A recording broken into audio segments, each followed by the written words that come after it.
Hello दोस्तों, welcome to timely itinerary. इस video में मैं आपके साथ मेरे कूर्ग ट्रिप की डिटेल शेयर करूंगा। इसमें मैं आपको बताऊंगा आप लोग कूर्ग में कौन कौन से टूरिस्ट प्लेसेस देख सकते हैं। कूर्ग की ज़्यादा टूरिस्ट प्लेसेस अलग अलग डायरेक्शंस में हैं। उनकी लोकेशंस मैं मैप के द्वारा आपको डिस्प्ले कर दूंगा। साथ ही मैं उन टूरिस्ट प्लेसेस की डिटेल्स भी आपके साथ शेयर करूँगा जिन्हें मैंने कवर किया था, और हर जगह आए खर्चे के बारे में आपको बताता रहूँगा। मेरे इस वीडियो की मदद से आप अपना ट्रिप अच्छे से प्लान कर सकेंगे। तो दोस्तों, बिना किसी देर के शुरू करते हैं हमारा सफ़र। कूर्ग में हमारा स्टे होटल कावेरी में था, जो कि बस स्टैंड के पास है, और यहाँ हम लोग 2 दिन रुके थे। दोस्तों, कूर्ग की टूरिस्ट प्लेसेस बेसिकली 4 पार्ट्स में डिवाइडेड है। पहला पार्ट इसका मेन टाउन है और इसके आसपास के लोकेशंस। सेकेंड पार्ट इसके लेफ्ट साइड का पार्ट है जहाँ तला कावेरी है। तीसरा पार्ट इसके टॉप साइड का है जहाँ पे मंडलपट्टी पीक है, और इसका फोर्थ पार्ट इसके राइट साइड का है जहाँ पे दोबारा एलिफेंट कैंप है। मेरे कूर्ग ट्रिप की डे 1 की डिटेल्स मैंने ऑलरेडी इस वीडियो में शेयर की है, जिसका लिंक डिस्क्रिप्शन में है। अगले दिन सुबह जल्दी उठ के कुछ 9 o'clock तक हम लोग रेडी हो गए थे, और आज का हमारा पहला प्लान तला कावेरी जाना था, और वहाँ तक हम लोगों ने बस में जाने का प्लान किया। सुबह के कुछ 9 बजे हम लोग होटल से निकल गए थे, और बाय वॉक के कुछ 10 मिनट में कूर्ग बस स्टैंड पहुँच गए। हमारे होटल से बस स्टैंड का डिस्टेंस कुछ 250 मीटर था। हम लोग जैसे कि जुलाई के महीने में आए थे, तो हर थोड़ी देर में बारिश हो रही थी। दोस्तों, यहाँ मेरी एक सजेशन ये है, आप जब भी रेनी सीजन में इधर आते हैं तो अपने साथ रेनकोट या अम्ब्रेला ज़रूर कैरी करें। और यहाँ सामने आप लोग कूर्ग बस स्टैंड देख सकते हैं, और यहाँ राइट साइड अक्षय रेस्टोरेंट था। यहाँ पे हम लोगों ने ब्रेकफास्ट कर लिया था। ये रेस्टोरेंट अंदर से काफ़ी बड़ा था, और यहाँ की सर्विस भी काफ़ी अच्छी थी। कुछ आधे घंटे में हम लोगों ने ब्रेकफास्ट फिनिश कर लिया था और बस स्टैंड के प्लेटफॉर्म पे आ गए थे, जहाँ सामने तला कावेरी की बस खड़ी थी। दोस्तों, मडिकेरी से तला कावेरी जाने वाली ये एक ही बस होती है जो सुबह 9:45 को यहाँ से निकलती है। ये बस कुछ 1.5 घंटे में तला कावेरी पहुँचा देती है, और वापसी में भी यही बस कुछ दोपहर के 12 बजे वहाँ से निकलती है और 1.5 घंटे में मडिकेरी पहुँचा देती है। बस में ज़्यादा क्राउड नहीं था, और सुबह के कुछ 9:45 को बस यहाँ से निकल गई थी। कूर्ग बस स्टैंड से तला कावेरी बस स्टैंड का डिस्टेंस कुछ 43 किलोमीटर है, और इस सफ़र के नज़ारे काफ़ी सुंदर थे, और रेनी सीज़न होने के कारण हरियाली के नज़ारे काफ़ी सुंदर दिख रहे थे। मैंने इस सफ़र की एक अलग से डिटेल वीडियो बनाई है, जिसको आप प्लेलिस्ट में देख सकते हैं। ये सुंदर सफ़र तय करते हुए सुबह के कुछ 11:15 को हम लोग तला कावेरी पहुँच गए थे। इस बस ने हमें इस लोकेशन पर ड्रॉप किया था, और यहाँ से हम लोग अंदर मंदिर की तरफ चल दिए। यहाँ सामने इस गेट से मंदिर के एंट्रेंस का डिस्टेंस कुछ 350 मीटर्स है, जिसे हमें बाय वॉक ही तय करना होता है। यहाँ से अंदर जाते हुए लेफ्ट साइड वैली के नज़ारे काफ़ी सुंदर दिख रहे थे, और चलते चलते कुछ 5 मिनट में ही हम लोग मंदिर के एंट्रेंस के पास आ गए थे। यहाँ राइट साइड छोटी छोटी दुकानें बनी है जहाँ से आप पूजा के आइटम्स खरीद सकते हैं, और यहाँ सामने आप लोग मंदिर का ग्रैंड एंट्रेंस देख सकते हैं। इसी के राइट साइड वाले कमरे में चप्पल स्टैंड बना हुआ है। यहाँ बारिश का आलम कुछ इस प्रकार था कि बारिश रुकने का नाम ही नहीं ले रही थी। कुछ देर इंतज़ार करने के बाद फिर हम लोग अंदर की तरफ ही चल दिए। यहाँ नीचे कमान से ऊपर मंदिर तक कुछ 40 से 50 सीढ़ियाँ हैं। यहाँ राइट साइड एक पूजा काउंटर है जहाँ से आप पूजा कराने की टिकट्स ले सकते हैं। फिलहाल ये बंद था, और इसके रेट्स कुछ इस प्रकार थे। यहाँ से थोड़ा और सामने चलने पे हमें राइट साइड एक कुंड दिखा। दोस्तों, ये मंदिर ब्रह्मगिरी हिल के ऊपर बना है, और इसी पॉइंट को कावेरी नदी का ऑरिजिन पॉइंट मानते हैं। रिवर कावेरी इंडिया की one of the major river है, जो कर्नाटका और तमिलनाडु स्टेट से होते हुए बे ऑफ बंगाल में मिल जाती है। इस छोटे से कुंड को देख के फिर हम लोग ऊपर मंदिर की तरफ चल दिए, और यहाँ सामने आप लोग मंदिर देख सकते हैं। ये मंदिर कुछ 1270 मीटर की ऊंचाई पे बना हुआ है। यहाँ ऊपर मंदिर में आप लोग माता कावेरी के दर्शन कर सकते हैं, और साथ ही यहाँ पे एक शिवलिंग बना है। अंदर से मंदिर काफ़ी बड़ा था, और इसके नज़ारे कुछ इस प्रकार थे। यहाँ मंदिर में समय व्यतीत करते हुए काफ़ी अच्छा लग रहा था। कुछ समय मंदिर की शांति में बिताने के बाद फिर हम लोग नीचे की तरफ चल दिए। यहाँ से नीचे उतरते समय हमने लेफ्ट साइड कुंड के दर्शन भी कर लिए थे। यहाँ ऊपर से कुंड कुछ इस प्रकार दिखता है। ये पानी काफ़ी पवित्र माना जाता है, और काफ़ी लोग इसकी पूजा भी करते हैं। यहाँ लेफ्ट साइड कुंड में पानी जमा होने के बाद राइट साइड यहाँ से निकल जाता है, और इसी लोकेशन को कावेरी की बर्थ प्लेस कहते हैं। ये नदी की लंबाई कुछ 765 किलोमीटर है, और यहाँ टेम्पल की ऊंचाई से वादियों के नज़ारे कुछ इस प्रकार थे। यहाँ समय बिताने में काफ़ी अच्छा लग रहा था, लेकिन हमें जल्दी निकलना भी था, क्योंकि जिस बस से हम लोग इधर आए थे हमें वापस उसी बस में जाना था। इसीलिए फिर हम लोग बाहर की तरफ चल दिए। यहाँ वैली के सबसे सुंदर नज़ारे एंट्रेंस के पास से दिखते हैं, जो कुछ इस प्रकार थे। यहाँ से बाहर आते आते हमें सुबह के 11:50 हो गए थे, और बस निकलने में अभी 10 मिनट बाकी थे। उतनी देर में हम लोगों ने यहाँ बस स्टैंड के पास बनी दुकानों से स्नैक्स ले लिया था और ठीक 12 बजे बस यहाँ से निकल गई थी। दोस्तों इसी रास्ते में कुछ 8.5 किलोमीटर चलने पे भागमंडलम नामक जगह आती है और यहाँ पे एक मंदिर पड़ता है जिसका नाम है श्री भागंदेश्वर टेम्पल, जिसे आप लोग लेफ्ट साइड देख सकते हैं। ये मंदिर भी यहाँ पे काफ़ी फेमस है, जिसके अंदर भगवान शिव जी विराजित है और इस मंदिर के ठीक सामने त्रिवेणी संगम है, जहाँ पे कावेरी, कन्निके और सुजोती नदी आके मिलती हैं। यहाँ पे स्नान करना भी काफ़ी पवित्र माना जाता है। हम लोग जैसे कि बस में थे तो ये पॉइंट विजिट नहीं कर पाए। अगर आप अपनी खुद की व्हीकल या किसी रेंटेड व्हीकल पे आते तो ज़रूर इस पॉइंट को विजिट करें। वैसे उस लोकेशन पे बस का स्टॉपेज भी बना है। खैर वापसी का ये सफ़र तय करते हुए दोपहर के कुछ 2 बजे तक हम लोग कुर्ग बस स्टैंड पहुँच गए थे।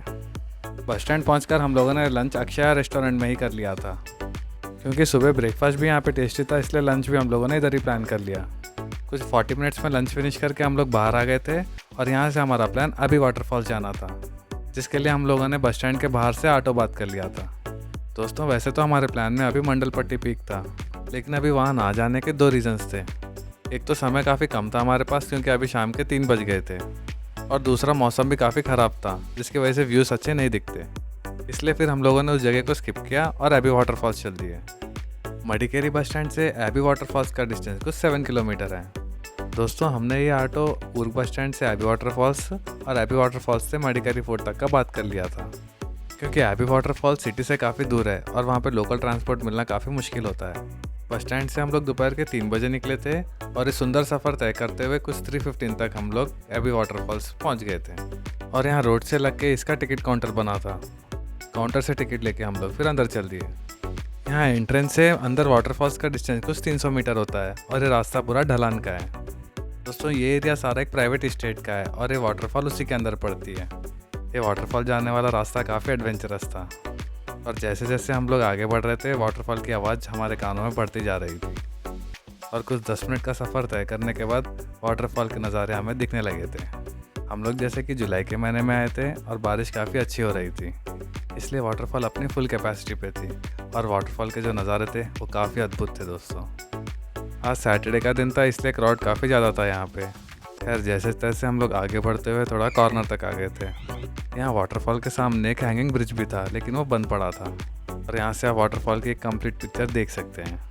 दोस्तों ये वाटरफॉल की हाइट कुछ 70 फीट है और इसका पानी कावेरी नदी का ही है। यहाँ प्लेटफॉर्म पे ऊपर एक व्यू पॉइंट भी बना था। हम लोग फिर ऊपर व्यू पॉइंट की तरफ चल दिए और यहाँ ऊपर के फर्स्ट फ्लोर से नज़ारे कुछ ऐसे दिख रहे थे। कुछ समय शानदार वाटरफॉल के पास बिताने के बाद फिर हम लोग बाहर की तरफ चल दिए। दोस्तों अंदर वाटरफॉल की तरफ आपको मोबाइल सिग्नल्स नहीं मिलेंगे। यहाँ से बाहर आते आते हमें शाम के 4:10 हो गए थे और हमारी अगली डेस्टिनेशन थी मडिकेरी फोर्ट, जिसका डिस्टेंस एबी वाटरफॉल से कुछ 7.2 किलोमीटर था। ये सफ़र तय करने में हमें कुछ 20 मिनट लगे थे और शाम के 4:30 को हम लोग मडिकेरी फोर्ट पहुँच गए थे। इस फोर्ट के टोटल 2 एंट्रेंस है और यहाँ मेन एंट्रेंस के पास इसका आर्कियोलॉजिकल म्यूजियम भी है। ये गवर्नमेंट म्यूजियम एक चर्च के अंदर बना है, जो कि मडिकेरी फोर्ट के अंदर लोकेटेड है। और म्यूजियम के एंट्रेंस पे इसका टिकट काउंटर था। यहाँ से टिकट लेके हम लोग अंदर चल दिए। ये चर्च काफ़ी ऐतिहासिक है और इसका कंस्ट्रक्शन सन 1855 में हुआ था। बाद में जाके सन 1971 में इसे गवर्नमेंट म्यूजियम में कन्वर्ट कर दिया गया था।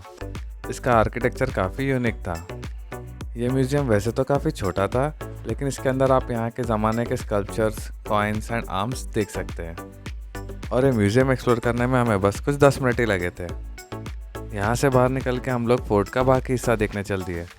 दोस्तों ये फोर्ट सन 17वीं सेंचुरी में यहाँ के राजा मुदुराजा ने बनवाया था। बाद में सन 18वीं सेंचुरी में टीपू सुल्तान ने इसे रीबिल्ड कराया था। इस फोर्ट ने इतिहास में काफ़ी जंग देखी है। बाद में ही अंग्रेज़ों के कब्जे में भी गया था। फिलहाल इसका maintenance work government of Karnataka के अंडर आता है। इस फोर्ट के चारों तरफ काफ़ी लंबी दीवार है और दीवार से लग के चारों तरफ एक लंबा वॉकवे बना हुआ है। यहाँ से ऊपर जाने का रास्ता था। इस फोर्ट के चारों तरफ का पेरीमीटर कुछ 650 मीटर्स है और इसके चारों तरफ एक्सप्लोर करने में आपको कम से कम आधा घंटा लगेगा। चलो इसके चारों तरफ एक बार एक्सप्लोर करते हैं। यहाँ से आगे बढ़ते हुए लेफ्ट साइड नीचे आप लोग 2 हाथी देख सकते हैं। ये 2 हाथी ब्लैक मैसनरी स्टोन के बने हैं, जो काफ़ी नोटेबल स्ट्रक्चर है। और यहाँ ऊपर किले से बाहर के नज़ारे कुछ ऐसे दिख रहे थे। रेनी सीजन होने के कारण हरियाली काफ़ी दिख रही थी यहाँ पे भी। हम लोग भी मौसम का आनंद लेते हुए आराम से किला एक्सप्लोर कर रहे थे। और यहाँ दीवार के कॉर्नर पे काफ़ी बड़ा ओपन स्पेस था। किले के अंदर की तरफ का व्यू कुछ ऐसा था। किले की दीवार में राइट साइड कुछ छेद बने हुए थे। यहाँ से राइफल रख के दुश्मन पे हमला किया जाता था। फॉग होने के कारण किले के अंदर के व्यू काफ़ी मज़ेदार दिख रहे थे दोस्तों। और यहाँ किले की इस तरफ की ओपनिंग से बाहर के नज़ारे कुछ ऐसे दिख रहे थे। किला ऊंचाई पे होने के कारण यहाँ से व्यूज़ काफ़ी अच्छे थे। कुछ समय यहाँ बिताने के बाद फिर हम लोग घूम के उसी पॉइंट पे आ गए थे जहाँ पे इसका बाहर जाने का दूसरा एग्जिट बना था। यहाँ अंदर इस रास्ते पे चलने पे राइट साइड एक गणेश जी का मंदिर भी बना है। मंदिर के दर्शन करते हुए हम लोग किले में आगे बाहर की तरफ बढ़ते रहे। यहाँ किले के इस तरफ यहाँ के गवर्नमेंट ऑफिसेस बने हुए हैं और यहाँ सामने किले से बाहर जाने का दूसरा रास्ता था। किला कितना पुराना है यहाँ इस नज़ारे से आप लोग अंदाज़ा लगा सकते हैं। यहाँ से फिर हम लोग किले के बाहर चल दिए। किले के बाहर आते आते हमें शाम के 6 बज गए थे और बाहर से किला कुछ ऐसा दिख रहा था। किले से बाहर निकलकर फिर हम लोग इसी के सामने बने ओमकारेश्वर मंदिर की तरफ चल दिए। यहाँ से ओमकारेश्वर मंदिर का डिस्टेंस कुछ 650 मीटर है और वहाँ तक हम लोग बाई वॉक ही चल दिए थे, क्योंकि वहाँ जाने के लिए हमें एक शॉर्टकट रास्ता मिल गया था। और यहाँ से सामने आप लोग ओमकारेश्वर मंदिर देख सकते हैं। दोस्तों, इन रास्तों में चलना किसी एडवेंचर से कम नहीं था और यहाँ से गुजरते हुए काफ़ी मज़ा आ रहा था। ये छोटा सफ़र तय करते हुए कुछ 10 मिनट में ही हम लोग मंदिर के अंदर पहुँच गए थे। और यहाँ शाम के समय मंदिर के नज़ारे कुछ ऐसे थे। दोस्तों, इस मंदिर में भगवान शिव जी विराजित है। वैसे तो हम लोगों ने इसे कल भी एक्सप्लोर किया था, लेकिन अभी बस शाम के 6 ही बजे थे और समय काफ़ी था, तो हम लोग फिर से इधर आ गए थे। मंदिर में भीड़ भाड़ ज़्यादा नहीं थी और यहाँ वक्त बिताकर काफ़ी अच्छा लग रहा था। मंदिर की शांति में कुछ समय बिताने के बाद फिर हम लोग बाहर की ओर चल दिए। यहाँ से बाहर आते आते हमें शाम के 6:45 हो गए थे और यहाँ से हम लोग बाई वॉक के हमारे होटल की तरफ चल दिए, जिसका डिस्टेंस कुछ 700 मीटर था। और यहाँ हमारा डे 2 समाप्त हुआ। अगले दिन हम लोगों ने होटल चेकआउट कर दिया था और मैसूर चले गए थे, जिसका मैंने अलग से डिटेल वीडियो बनाया है। तो दोस्तों, इस वीडियो में बस इतना ही। अगर वीडियो अच्छा लगा है तो प्लीज़ वीडियो को लाइक एंड चैनल को सब्सक्राइब ज़रूर करें। जल्दी मिलते हैं अगले सफ़र में, तब तक के लिए धन्यवाद।